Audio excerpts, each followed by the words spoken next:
cativo a ti, com os meus lábios canto seu amor, sinceridade há em meu louvor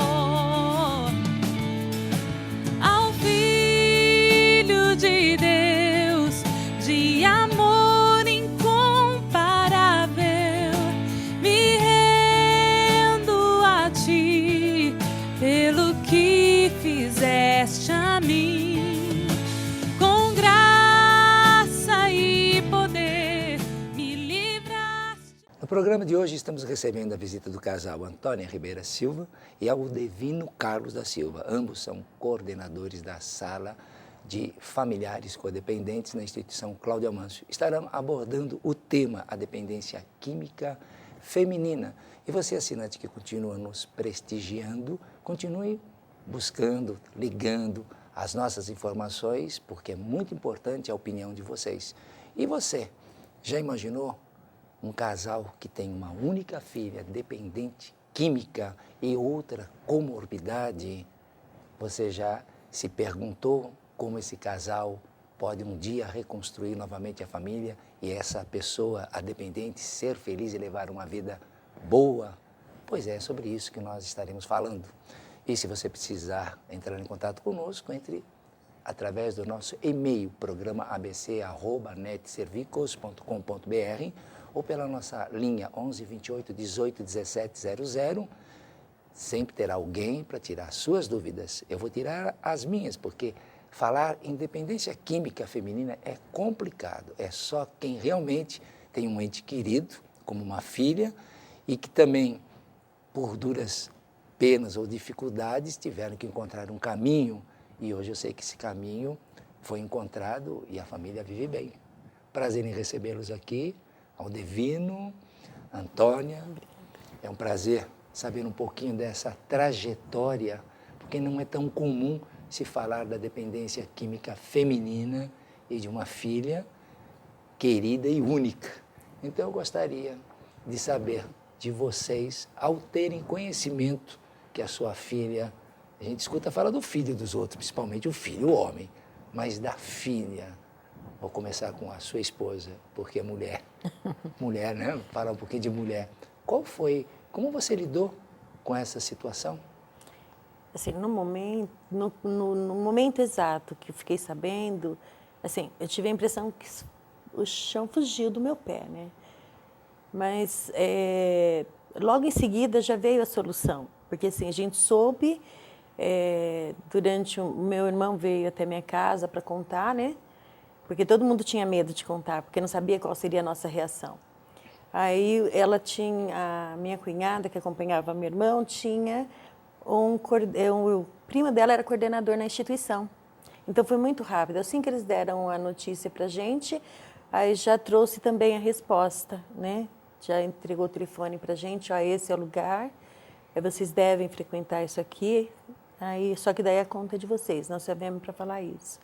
Aí nós dois choramos muito, né? E já começamos a fazer as ligações, né? Lá para o consultório, marcar consulta, mas foi assim, desesperador. Mas eu sei, eu comecei com uma mulher, porque a mulher, normalmente, Aldevino, ela é mais sutil, mais perspicaz e pega, ou já comenta com o esposo, olha, meu filho, sua filha, sempre tem um desconfiômetro, a mãe. Mas como se trata de mulher, será que ela percebeu? Você já percebia alguma coisa em comportamentos da sua filha? Lá em casa, quem desconfiava era eu. Eu que ficava fazendo aquelas vistorias nas unhas, na mão, para ver se não tinha sinal de agulha, né? Eu que desconfiava e falava com ela, ela achava normal, né? A vida que a menina levava. Ia para a faculdade, dormia depois o dia todo, no fim de semana. Ela não conseguia trabalhar na época, ela não conseguia, a dependência estava muito, né? Ela estava, como diz, no fundo do poço, ela trabalhava comigo e não conseguia cumprir as tarefas, né? E eu falava com a mãe e que eu desconfiava, mas a gente só desconfia, mas não quer ver, né? Que é muito difícil, né? Muito dolorido. A gente acha que isso só acontece na casa dos outros, né? E por ser menina, aquele negócio de, como é que é, TPM, essas coisas, então sempre tem achando que essas coisas de mulher, né? E, então foi muito difícil, né? Quando a gente soube, foi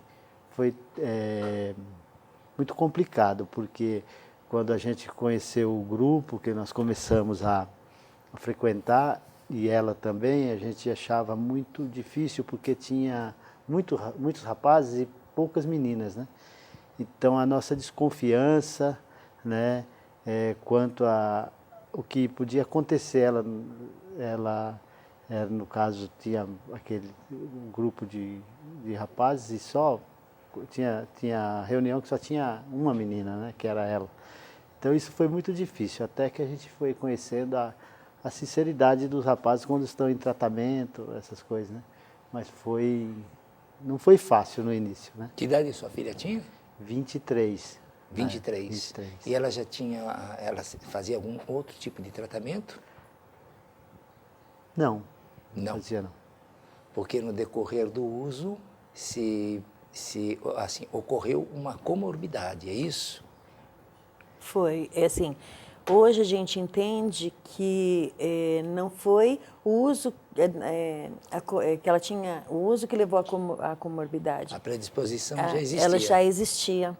Só que como, eu vou falar de mim, como era muito cômodo para mim ter uma filha normal, né?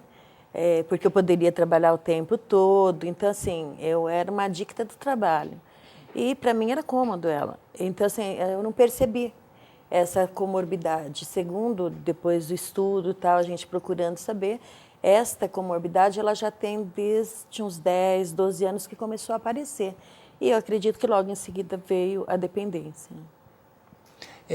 Aí tem assim, fica assim um ponto de interrogação, porque muitas vezes o que ocorre, principalmente no caso da bipolaridade, transtorno de personalidade antissocial, outros tipos de transtorno que a pessoa tem dificuldade no relacionamento, é sabido que toda substância psicoativa, ela altera o humor. E ela passa a ser, muitas vezes, aquele ponto de equilíbrio para certas pessoas que precisariam ser medicadas. E, por si só, a substância passa a autorreforçar aquele comportamento. Que nem, no caso, uma pessoa que tem um transtorno da bipolaridade, que no caso da sua filha, me parece que foi isso. Alguma coisa parecida. É o transtorno de borderline. Fica muito parecido, fica na divisa entre o isso. bipolar e o borderline. São coisas muito semelhantes. Isso. E essa coisa do humor, muitas vezes, a droga é que serve como um estabilizador. E por si só, passa a reforçar. Porque não se procurou, a família não percebeu, não houve queixas. E por volta da adolescência ou na faculdade, ela se torna uma presa fácil. Porque ao usar, vai sentir uma certa melhora no quadro, vamos dizer, da sua angústia, da sua agitação, acaba reforçando e não sabe que está entrando numa maior dificuldade. Né? Você percebe que para a mulher é mais difícil o tratamento? Vocês sentiram dificuldade, no caso dela, aceitar, de ir para um grupo, de buscar um psiquiatra para dar continuidade ou melhorar, não é? A vida dela. Bom, para a nossa filha foi muito difícil ela aceitar, né? Ela aceitar que ela era uma doente, né? Então ela não queria tomar os medicamentos, né? A gente tinha que praticamente obrigá-la a tomar. Ela questionava que aquilo não fazia efeito, que ela estaria trocando uma droga por outra, né? E quanto à comorbidade, nós achávamos que ela se machucava para afrontar a gente, né? Achávamos que era birra, nós não tínhamos conhecimento, né? Então, e para ela foi muito difícil ela aceitar o tratamento, mas foi num grupo, né, que ela foi ouvindo e que ela começou a aceitar, porque por nossa pressão para que ela aceitasse, ela nunca cedeu. Foi buscando mesmo tratamento com os profissionais e com o grupo de apoio dela, que ela começou a aceitar depois de uns 7 meses. Quando você disse que ela habituava-se a machucar-se, que tipos de machucaduras ela ocasionava nela própria? Ela se corta, né? Ela se cortava. Eu ia dar boa noite para ela, passava a mão embaixo do travesseiro, tinha faca, eu tirava, tinha estilete, gilete, ela quebrava aquele presto-barba, se cortava, né? Cortava as pernas, os braços. Então é isso que ela... Aí a gente fazia uma confusão, nós não entendíamos, né? E nós achávamos que era a falta da droga, que ela fazia aquilo para que a gente liberasse ela para sair, para usar droga, né? E o que vocês fizeram assim que perceberam que era um comportamento, não era tão esporádico, era alguma coisa Constante. mais constante? E qual foi a atitude de vocês? Então, aí como a gente já estava começando a ir para a sala, e naqueles momentos assim,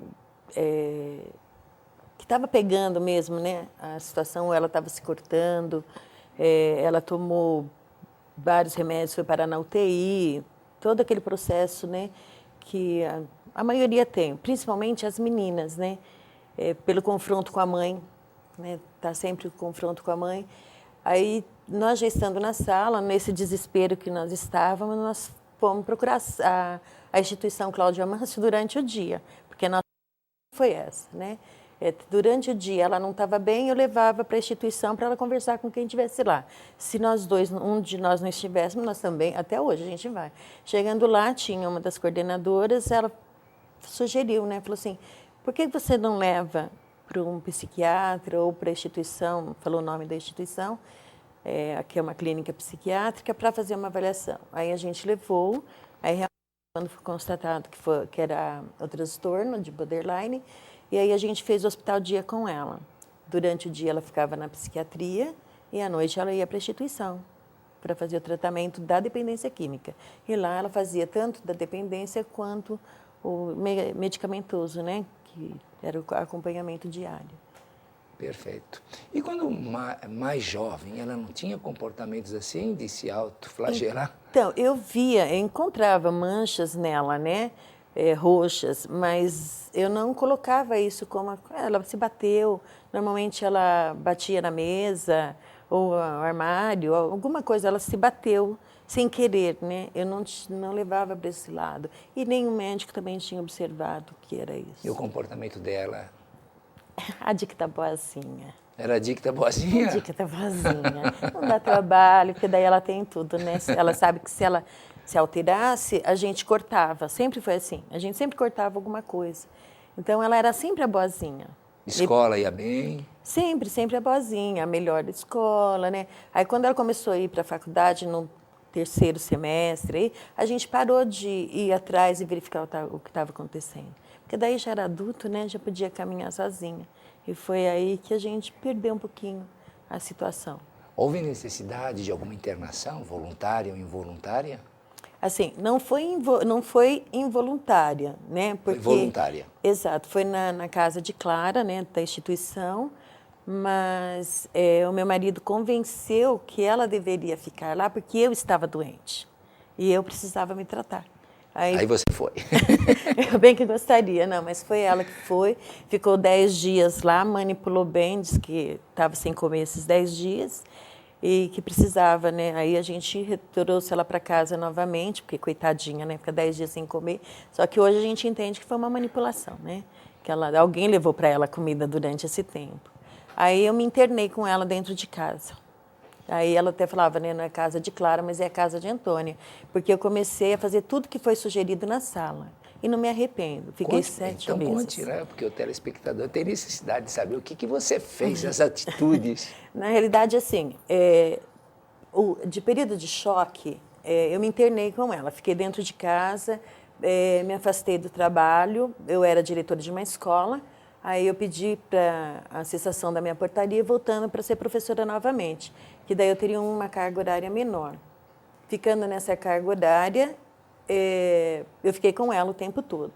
Então, assim, tirei a empregada, aí ela que tinha que ajudar a lavar, limpar, passar, porque ela tinha toda a mordomia, né?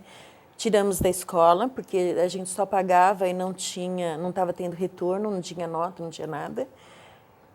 Tiramos o telefone, tiramos a internet, cortamos todos os meios de comunicação dela com o antigo ambiente, com os antigos amigos. E quem ligava dos antigos, a gente dizia, se você quiser visitá-la ou conviver com ela, tem que participar da sala, de uma sala de recuperação. Sumiram todos, para variar, né? Não ia ser diferente. E aí ela começou indo para a sala. Tirando isso, o que ela fez? Ela tomou remédio e tentou suicídio, né? Tentou pular a janela, consegui pegá-la de volta, né? Já estava assim, com mais do corpo para fora. Outra vez eu entrei no quarto, ela estava com a mão cheia de remédio, eu pedi para ela parar e a gente dividiria o remédio. Aí ela se assustou. Aí eu falei, não, vamos fazer melhor. Nós somos só em 3 aqui em São Paulo, vamos fazer o seguinte. A gente divide os remédios. Eu tomo um pouco, seu pai outro e você outro. Aí morre os 3 e beleza. Olha, coisa insana, né? Mas na hora deu certo. Não sugiro isso para ninguém. Ela pensou tá? um pouco mais. Assim, não sugiro. Então, assim, aí foi a internação. Depois de um tempo já na programação, ela percebeu que ela estava caindo de comportamento. Quando ela começou a cair o comportamento, como que é ficar agressiva, me responder, não querer fazer as coisas, ela pediu para ser internada novamente. Só que lá dentro ela surtou de novo, né? Deu um piti nela, aí deu um jeito e voltou novamente para casa. Mas aí nas mesmas regras. Você vai ficar em casa, vai sair de casa para a instituição, para a sala de apoio, né? Saindo da sala para casa, não tem outro. O que você pode fazer é assistir televisão e ler. Se a louça é sua, vai ficar até amanhã, depois, quando você decidir fazer, mas é você que vai fazer. Então, foi assim, essas regras que a gente faz de imediato, cartão, dinheiro, nada, tudo sumiu da mão dela. Então, assim, foi o que foi sugerido a ela. A gente nunca pediu para ela sair de casa, né? Nem colocamos assim, só colocamos, claro, que a casa era nossa, que ela morava lá dentro e que ela tinha que seguir as regras da nova casa, a casa que ela pediu para ter agora, né? E é a casa que ela tem, com regras, com atitudes. Teve não cumpriu alguma regra, automaticamente já tem, não diria castigo, mas tem a ação e reação, né? Tem a ação, já tem a reação. E ela já sabe qual é a reação. E hoje, graças à programação que ela tem e que a gente tem também, então a gente já diz para ela, é isso que a programação diz? Aí ela, não, então não preciso falar mais nada. E para ela administrar a comorbidade, que é um quadro de transtorno psíquico, junto com outro transtorno, que é a adicção, porque não é tão comum dentro de uma sala, e principalmente ela só como mulher, ter que tomar medicações, porque existem muitas pessoas que têm um preconceito. Vai largar de uma coisa, vai pegar outra, e talvez até ela tenha tido, como você comentou de início. Como é que lidou? Ela aceitou com uma certa facilidade e foi difícil? Não, foi muito difícil. Assim, ela não aceita até hoje. Esses dias a gente conversando no carro, ela ainda comentou lá atrás, né? Eu sou muito ligada. Aí ela falou assim, desta vez, né? É a primeira vez que eu estou tomando um medicamento corretamente. Então, assim, ela não tomava, ela jogava, escondia. Hoje ela tem, pelo menos, a consciência de que se ela não tomar, ela não tem como segurar. E como que ela conseguiu administrar foi através da programação. Ela foi entendendo melhor. Foi. Que uma coisa é uma coisa, a outra é outra, mas que tem que ser tratada. Mesmo porque com a medicação a qualidade de vida, a forma de pensar, os comportamentos são outros. Deu para perceber isso? Quanto à medicação, nós é que entregamos na mão dela todo dia, até hoje, o medicamento. Está aqui, toma. A gente disfarçadamente fica ali cuidando, porque senão ela, né? E os medicamentos a gente põe dentro de uma caixa metálica com cadeado. Nós ficamos com a chave, porque 2 vezes que ela exagerou, né? Teve uma vez que ela bebeu acho que uns 50 comprimidos, né? Controlado, e então a gente foi obrigado a botar esses remédios sob controle, né? Então a chave fica uma cópia comigo, outra com ela, então quando a gente vai passar o remédio, então até hoje a gente não facilita. É o medo, né? De que ela possa ter uma recaída aí e querer tomar tudo de uma vez o remédio. Então ela não aceita tomar o remédio. Até hoje ela não aceita, sim. Ela toma porque ela tem a consciência que precisa, né? Que é necessária, mas aceitar, assim, E nessa vez que ela tomou essa medicação, vocês chegaram a conversar com ela, ou levar para um terapeuta para se conversar do porquê ela fez isso? Uma vez que ela já estava numa programação, é uma mulher inteligente por estar num grau universitário, ela fazia o que naquele momento? Ela estava no 4º ano de arquitetura, ela tem outros cursos, ela tem ela sabe exatamente o que está fazendo, né? E nós levamos para terapia, só que com a gente ela não fala, né? E os profissionais também, a gente também não chegamos a perguntar, né? Por que levou a isso, tá? É falta de aceitação, não é? Ou não está inteligível a coisa, ela está ainda naquela ambivalência, porque tem certas, por exemplo, se ela fosse diabética e tivesse reações, come doce, vai passar mal. Ou se tivesse uma mãe e um pai, ela teria um modelo, a referência, é uma coisa assim, bem racional. Se eu não tomar a medicação, eu passo mal, posso morrer. Então, ela tem um transtorno do qual não é normal se cortar ou se autoflagelar, ela tem que entender que não é normal. E ela, com a medicação, é uma pessoa muito mais tranquila, que viabiliza não só o comportamento, mas como ideias, pensamentos mais positivos, não tão dentro de falsas crenças das quais ou ela nem percebe.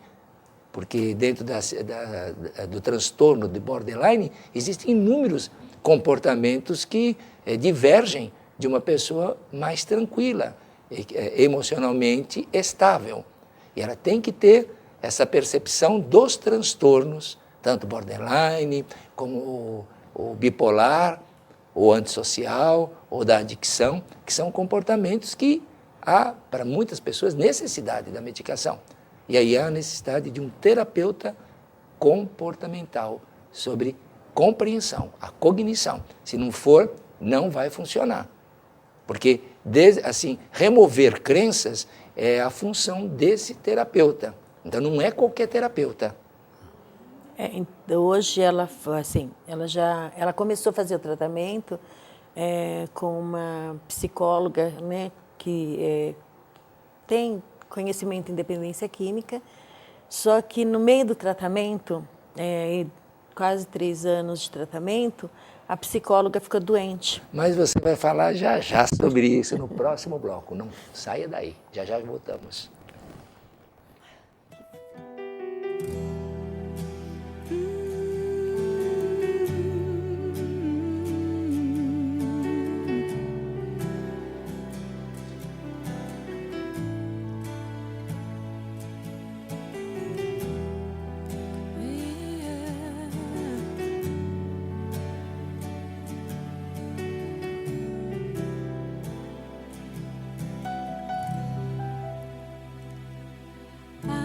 Às vezes te dá vontade de chorar, de jogar tudo pro alto e desistir. Nada é maior do que podemos suportar, mas as lutas não nos deixam pensar assim. O Senhor está contigo nas mais duras provações. Ele sempre te ajuda a superar.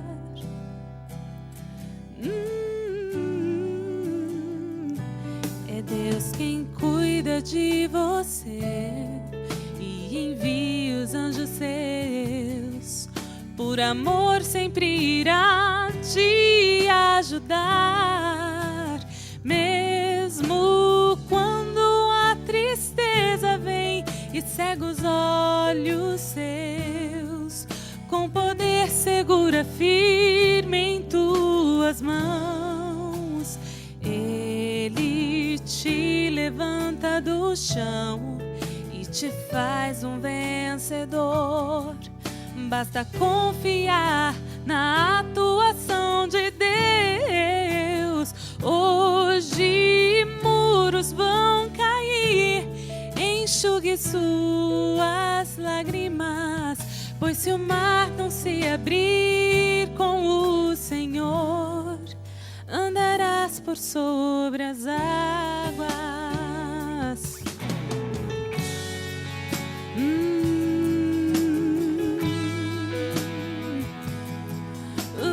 Yeah.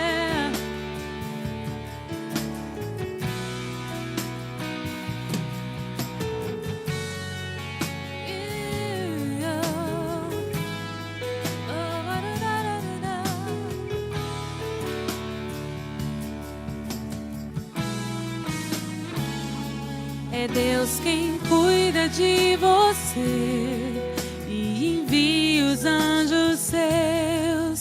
Por amor sempre irá te ajudar. Eu não sei como agradar-te ao orar e te pedir tudo aquilo que preciso sem me afastar de ti. Meu desejo é servi-lo, te ouvir quando chamar, desfrutar da sua graça, mas em comunhão estar. Eu não quero que os meus sonhos me afastem do teu coração. Eu não quero alcançá-los sem estar sob tuas mãos.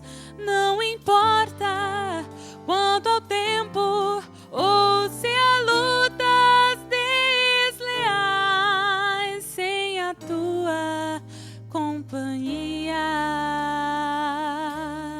não há descanso. Eu não encontro paz.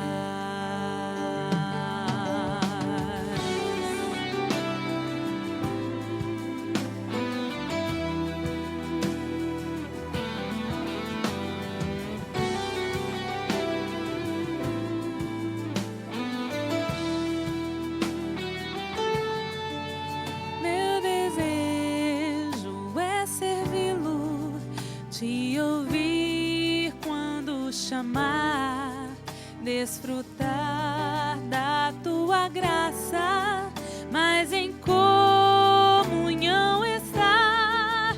Eu não quero que...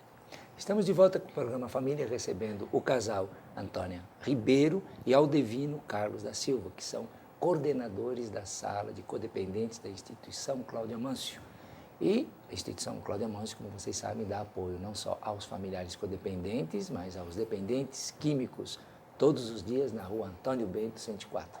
A gente precisa falar de vez em quando, porque tem muita gente que às vezes liga e fala, mas aonde que tem salas? Salas, nós sabemos que tem do Amor Exigente, inúmeras salas, mas a instituição tem no centro de São Caetano.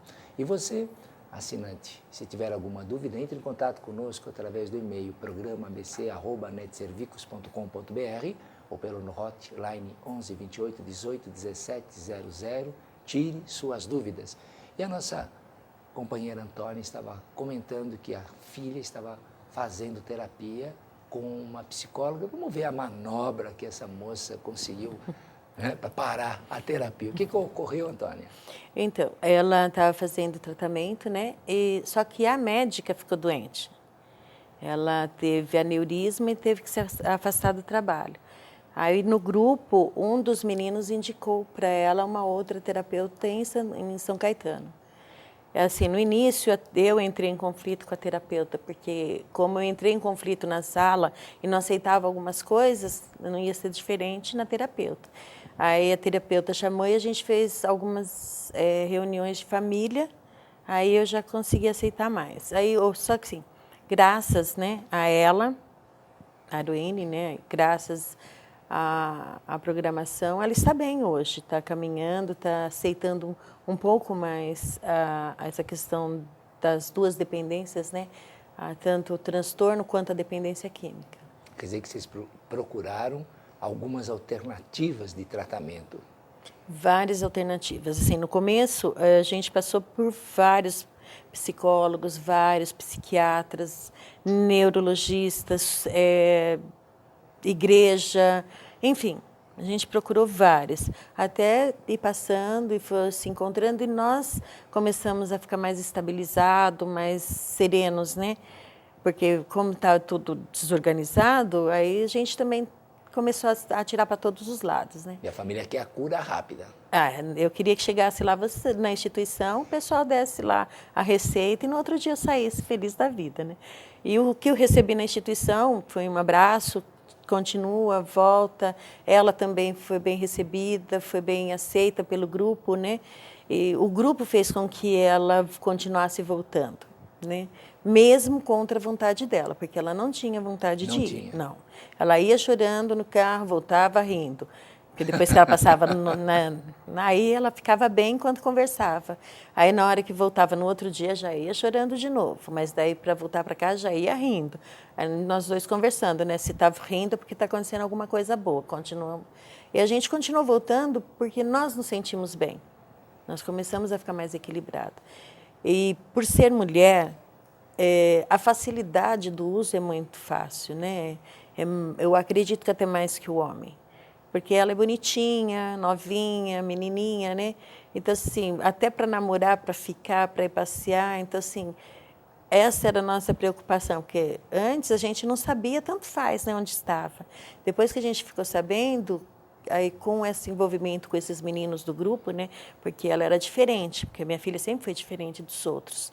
Ela não era usuária, ela não era drogada, ela não era nada, né? Hoje, ela ia lá só para ver só para enfeitar. Eu pensava assim, né? Porque ela era diferente. Só que hoje eu sei que a doença é a mesma. E que existem as manipulações, que existe aí...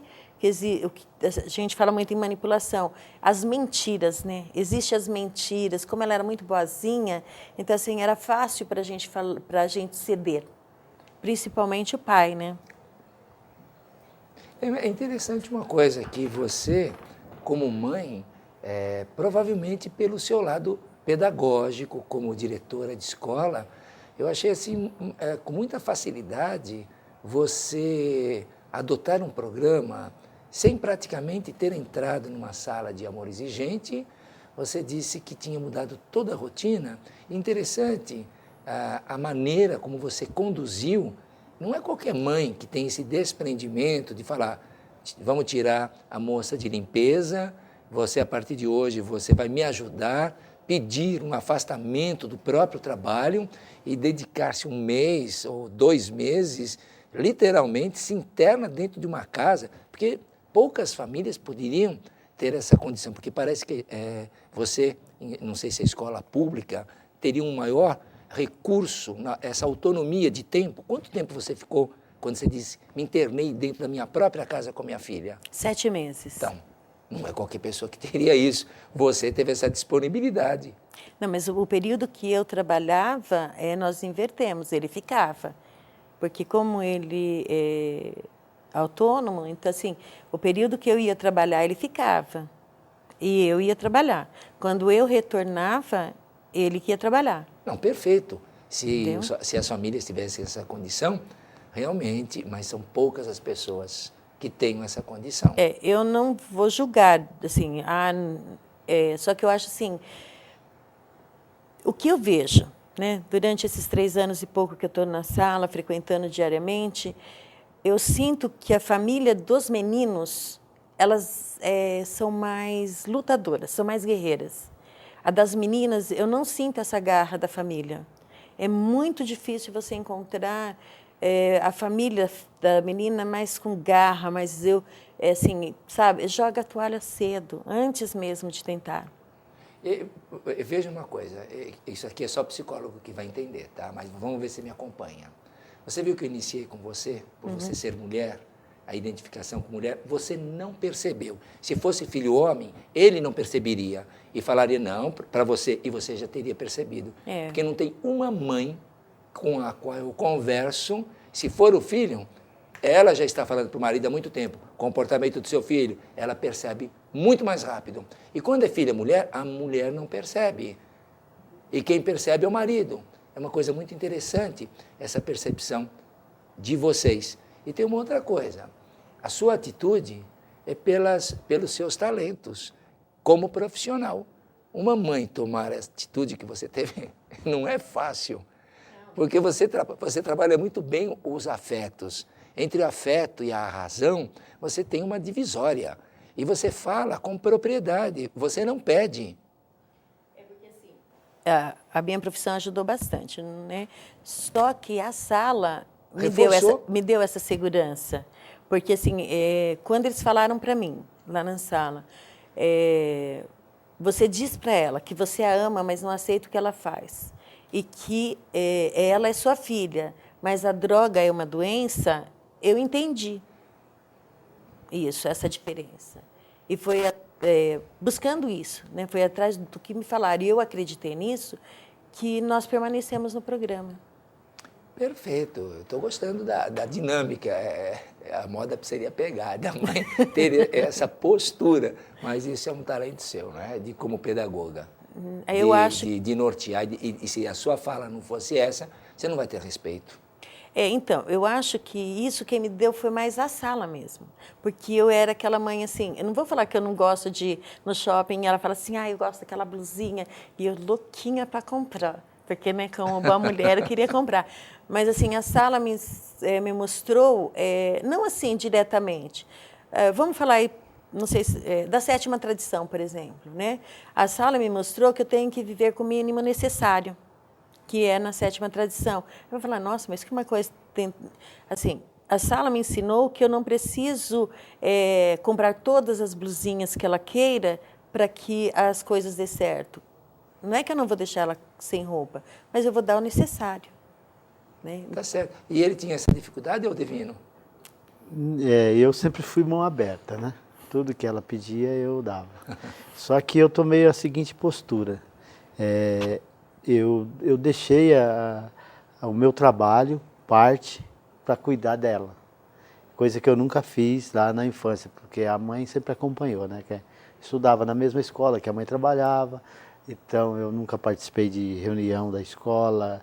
E aí eu mudei. Eu que levo ela para o médico, eu que levo para a psicóloga. Se ela vai fazer uma academia, eu levo, eu busco. Então, hoje, eu acompanho. Se tem um encontro do grupo dela no litoral, em algum lugar, né, eu levo, eu busco. Então, eu faço a parte da logística, né? Eu vou lá, entendeu? Então, eu penso assim, é melhor eu fazer isso do que ir buscar ela na boca, né? Ir atrás dela na noite sem saber onde ela está. Então, eu não meço esforço para acompanhar ela. Ela me pede, eu faço. Mas lá atrás, realmente era mais fácil, né? É mais fácil você dar um dinheiro do que acompanhar o filho, porque é só abrir a carteira, toma e ficou livre, né? Sem dúvida. Isso não é amor.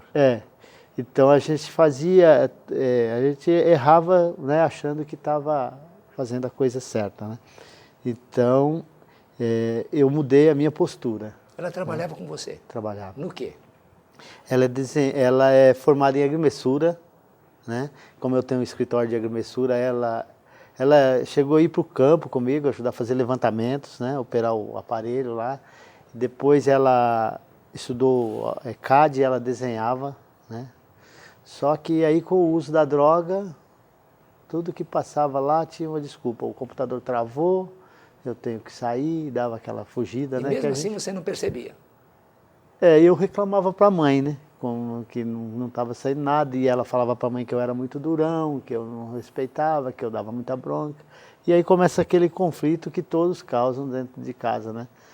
Então eu não percebia que era uso de droga, né? E você percebia alguma coisa, Antônio? Não. Também não? Não. Se acompanhava Assim, a comorbidade?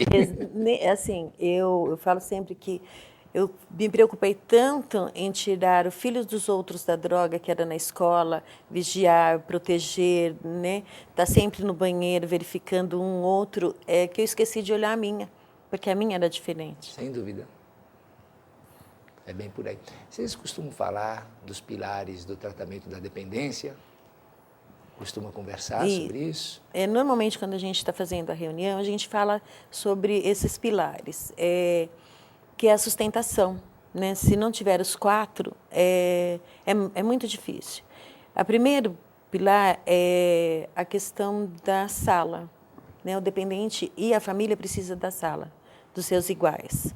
O segundo, no caso do dependente, ele precisa de um acompanhamento tanto psicológico e, se necessário, psiquiátrico. Sem dúvida. Né, que são os especialistas. A família tem que estar junto. Se a família não acompanhar, não é só esse acompanhar de levar ele, não, entrar no tratamento, né? E a fé. Parabéns. Né? São os 4. A gente costuma falar que é igual uma cadeira, que se faltar uma dessas pernas, vai cair. Então, tem que estar atento a essas 4 questões dentro da programação, dentro dos 12 passos, enfim. Sem sombra de dúvidas. Só que a gente sabe que, em termos assim da espiritualidade, não é? As pessoas têm um pouco de dificuldade. Mas quando falam em espiritualidade, em questão de igreja, né? Uma igreja X, Y, com nomenclatura. Lá na instituição ou em outra irmandade anônima, a gente fala no poder superior, independente da igreja que a pessoa queira frequentar. Mas que existe o poder superior e que lá a gente pratica a fé, entendeu? Não é só falado ou só está lá na Bíblia, não é isso. A gente acredita em tudo isso, mas lá é para realmente a prática da fé diária. Tá certo. Tem uma divisória, mas o que você está falando, eu também vejo que é muito importante, porque de início, tanto a família, muitas vezes o dependente, ele não tem essa percepção da importância de uma religião, de uma religiosidade, de uma igreja, como você falou, não importa qual. Mas no decorrer do tempo é diferente. Esses rituais que nós temos dentro da nossa cultura, valorizar, escutar uma palavra por quem tem assim, o dom, o talento de falar, é muito diferente. Sem dúvida que muitos religiosos não têm espiritualidade. E você encontra no grupo muitas pessoas que não têm essa religiosidade, mas têm muita espiritualidade no ato de se dar. Então, como você coloca, vocês praticam esse amor ao próximo, esse companheirismo, essa corrente muito sustentável, que é necessária. Mas quando a pessoa ainda desenvolve esse lado da fé, da crença, ela se completa. Sim, depois de um tempo, né, na Irmandade, nós também sentimos a necessidade. Sem dúvida. Né, de procurar uma religião ou de procurar, enfim, uma casa. E, assim, eu fui pelo aquilo que eu acreditava e cada um foi procurando o divino dele, a Dani dela, mas, assim, no final, acabamos numa só. Né? Que maravilha. Hoje, os 3 seguem a mesma, né? Nós praticamos a mesma crença, né? A mesma religião. E, assim, isso nos deixou mais próximos também. Mais, sem dúvida, né? Nós nos remetemos ao momento bem do cristianismo, o cristão, do qual compartilhavam, sentavam-se juntos, lia-se a Bíblia, meditava e tinha esse poder superior como aquele que traz o afeto e a aproximação das dificuldades sociais, né? Porque ter o seu carisma e não se dar ao próximo é ser ainda individualista. É. E dentro de uma sociedade igual a nossa, onde que se preza o ter, nós tiramos o sentido de estarmos unidos. Parabéns, eu gostei da colocação. E em termos, como é que você agrega a família, a comorbidade e o tratamento? Hoje a família, estou vendo que no âmbito geral a Antônia colocou bem. E você, como é que você vê? Mudou essa ótica em relação à filha? Mudou. Hoje eu vejo que a minha filha é especial, né? E que ela precisa da gente, né? Não podemos deixar por conta dela, né? Ela ainda é insegura, né? Então, hoje a nossa família é muito unida, né? A gente está sempre saindo junto, fazendo tudo junto, rezando junto, coisa que a gente não fazia. A fé não tava longe de casa, estava longe da gente, né? E o tempo vai passando, a gente vai esquecendo da comorbidade, né? A gente vai focalizando mais na dependência química, porque ela faz um bom tempo que ela não se machuca mais, né? Então hoje a maior preocupação mesmo é a dependência química, né? Tudo preocupa, mas eu sou mais focado aí, né, na dependência química. Então é o que a gente mais trabalha. Vocês já estão mais do que 3 anos, é isso? Isso, 3 anos e praticamente 5 meses já. Parabéns, olha, maravilhosa a explanação. Eu só gostaria de falar mais uma coisinha assim, que a Divina esqueceu de comentar. Na sala a gente escuta muito falar sobre o exemplo, né? E eu gostaria que o Divino mesmo falasse sobre o exemplo. Quando eu cheguei na instituição, tem lá uma frase, né? Que o exemplo não é não é a melhor forma, é a única, né? É a única. Bom, eu tinha que ser o exemplo. Eu gostava de tomar umas cervejas, parei, né? A partir do primeiro dia que eu cheguei lá, que me falaram, eu deixei. Então, faz 3 anos e 5 meses que nós estamos lá, faz 3 anos e 5 meses que eu não bebo, né? Eu voltei a ser aquele pai mesmo, sabe? Aquele pai que do lado da esposa, do lado da filha, né? Hoje é família, né? Aquela família que estava separada. Estava a mãe para um lado, num trabalho lá, longe. E uniu bastante. É esse o intuito da sala. Mudamos, diminuímos a nossa carga de trabalho, saímos juntos, mudamos a programação de fim de semana. A gente procura ir para o cinema, ir para o teatro, fazer coisas junto com a filha, né? E junto com a gente. E isso mudou nossa vida, né? Porque como eu estava falando, aquele intuito de ter, né? Ter. Então a gente eu ficava o tempo todo só ligado no trabalho, né? E hoje eu consigo fazer tudo dentro do horário normal e dificilmente eu chego em casa depois das 18 horas. Então, saímos juntos, eu levo ela todo dia no grupo dela, depois a gente vai para nossos compromissos e eu pego ela de volta. Então, é a família junto, né? Com muito amor ali, e sabemos que está estacionado, tudo isso está estacionado, ela tem que fazer a manutenção. E a gente também, porque nós sabemos que a cura não existe, né?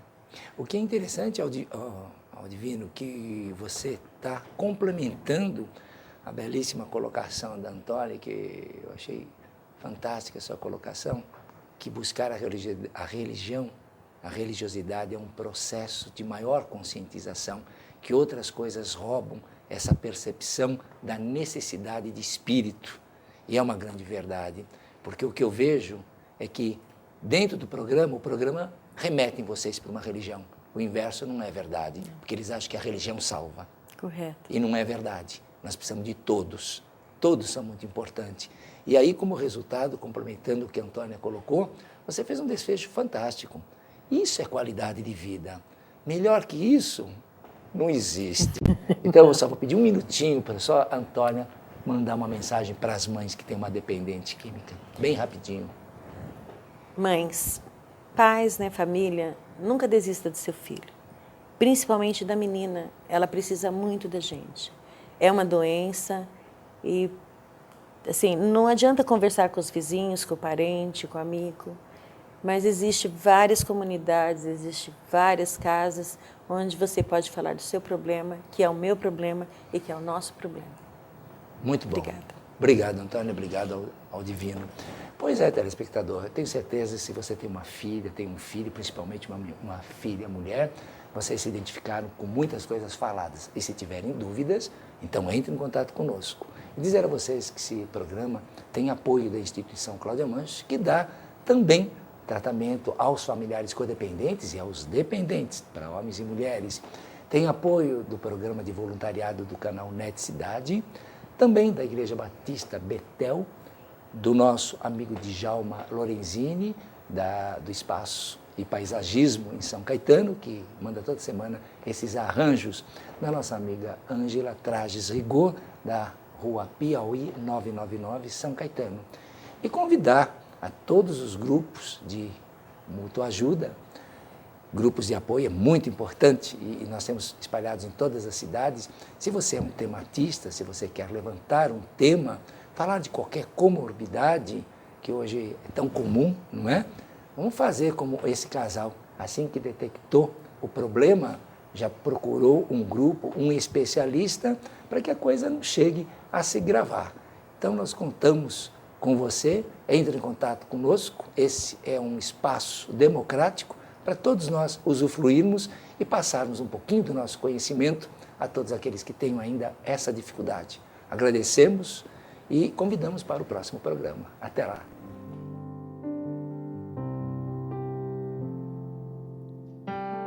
Quero ser teu e não meu. Quero esconder-me de mim. Quero ser filho e servo teu. Quero ser teu e não meu. Quero ser teu e não meu. Quero esconder-me de mim. Quero ser filho e servo teu. Quero ser teu e não meu.